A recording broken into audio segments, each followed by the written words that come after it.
This is the more sensible sibling of the clove hitch. It's going to be the double clove hitch. So you're going to tie that. So we're going to start with that X pattern. And because it's the more sensible sibling of the clove hitch, what we're going to end up doing is we're going to have to come around a second time and see how we get that second cross. Now on the back, you're going to see this other line here. We'll see that dressed up in a second.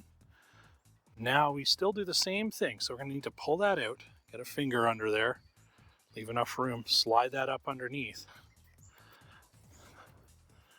Dress that up. So on the front, you still have that nice X. On the back, a little bit messy until you pull it together.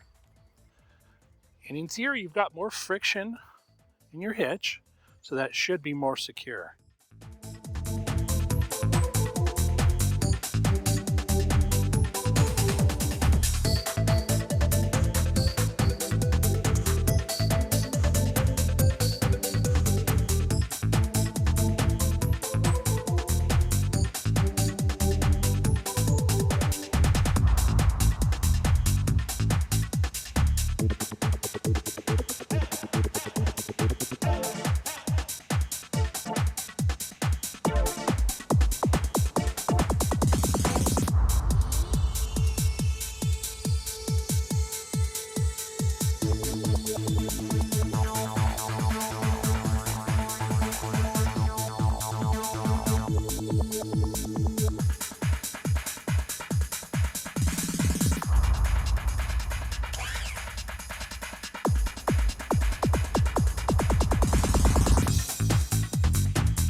The double clove hitch, because if one hitch is not enough, well, why not have two? I feel like I'm Vince from ShamWow, and no, I don't have a slap chop or any of that to sell you. Please like, subscribe.